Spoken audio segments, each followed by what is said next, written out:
Olá, minha amiga, olá, meu amigo, sejam todos bem-vindos ao canal de Saber a Lei. Meu nome é Gilberto Vassoli e nesse vídeo nós vamos tratar acerca do projeto de lei número 295 de 2021, pela qual visa criar uma obrigatoriedade das empresas informarem junto ao INSS, a Previdência Social, acerca de acidente de trabalho ou doença ocupacional de seus trabalhadores. Como todos sabem, o artigo 118 da Lei 8.213 de 91 estipula uma estabilidade provisória para os trabalhadores que sofrerem acidente de trabalho ou tiverem doença ocupacional com afastamento previdenciário.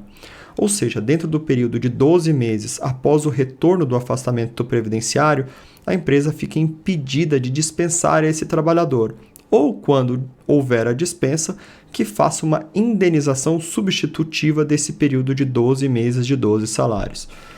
Ocorre, meus amigos, que na prática, muitos trabalhadores têm uma dificuldade imensa em comprovar principalmente a existência do acidente que gerou o afastamento previdenciário. Isso porque as empresas acabam sonegando, negando o acidente e não emitindo o CAT, um comunicado de acidente de trabalho, um formulário previsto da Previdência Social. Esse documento, muitas vezes, ele não é feito, não é realizado, justamente para poder dificultar o acesso desse trabalhador ao direito à estabilidade provisória. Com a falta desse documento, muitas vezes o INSS não sabe ou não tem condições de estabelecer um nexo de causalidade entre o motivo do afastamento e o acidente. Por isso, acaba concedendo benefício previdenciário e não acidentário. O fato, meus amigos, é que essa falta de comunicação tem gerado inúmera dificuldade para os trabalhadores, que muitas vezes têm que se socorrer da Justiça do Trabalho para poder comprovar através de outros caminhos, como testemunha e outras provas, para poder comprovar a existência do acidente de trabalho e, consequentemente, do direito à estabilidade provisória. Esse projeto de lei, ele visa exatamente diminuir este problema, que é gerando uma obrigatoriedade das empresas emitirem esse documento, informar o INSS de forma imediata quando ocorrer acidente de trabalho ou o trabalhador esteja afastado por doença ocupacional. O que merece crítica nesse projeto de lei é simplesmente a falta de uma penalidade. É fundamental que para essa lei tenha vigência e as empresas cumpram essa determinação, é que possa haver punição, possa haver uma maneira de obrigar verdadeiramente as empresas a realizarem essa comunicação.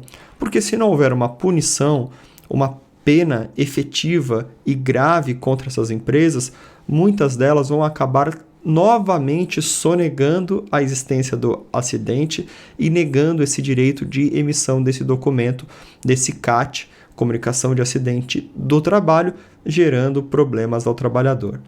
É importante a gente destacar que a Justiça do Trabalho ela tem se mantido de portas abertas para que o trabalhador venha a comprovar esse acidente independente da emissão de qualquer documento ou de qualquer formalidade.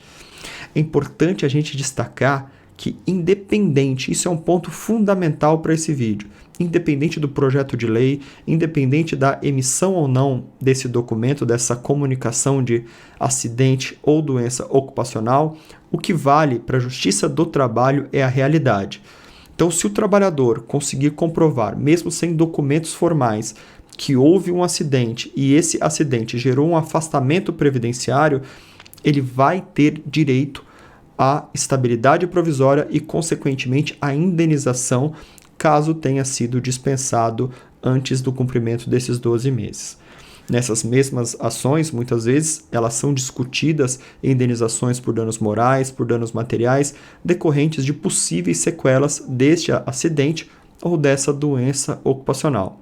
É importante a gente frisar que essa lei, esse projeto de lei, vem a colaborar e a facilitar o acesso do trabalhador a esse direito. Porém, mesmo sem documento, sem formalidade, a Justiça do Trabalho sempre se manteve atenta à realidade. Então, se o trabalhador, mesmo não tendo esse documento, comprovar a existência do acidente ou da doença ocupacional, ele vai ter direito à estabilidade provisória e, consequentemente, indenizações fruto de possíveis sequelas. Outro ponto muito importante sobre isso é que a falta de emissão desse documento, dessa CAT, pode inclusive gerar indenização por danos morais pela Justiça do Trabalho. Nós já temos alguns julgados no sentido de que a falta de comunicação, de formalização de um acidente de trabalho que veio a dificultar um direito do trabalhador pode gerar dano moral contra essa empresa, indenização por dano moral contra essa empresa. Inclusive, meus amigos, essa comunicação clara e verdadeira sobre os acidentes de trabalho é importante para o trabalhador, inclusive para fins previdenciários, não apenas trabalhistas, como, por exemplo, na concessão de um auxílio-acidente. É fundamental que a Previdência Social tenha dimensão e tenha essa informação de maneira clara para que, se for o caso, por exemplo, ele tenha uma perda de capacidade laborativa, tenha uma sequela fruto de um acidente, que ele possa ser contemplado com um auxílio-acidente. Por isso, meus amigos, fica aqui os nossos aplausos a esse projeto de lei 295 de 2021, porém, ele é necessário que ele seja implementado junto com esse projeto penalidades graves contra empresas para que o trabalhador fique mais próximo dos seus direitos, tanto trabalhista como no âmbito da Previdência Social. Quer saber mais sobre esse assunto? A gente pede para que você se inscreva aqui no nosso canal, nos siga no Instagram, @saberalei, e também visite o nosso site, saberalei.com.br. Um forte abraço e até o próximo vídeo.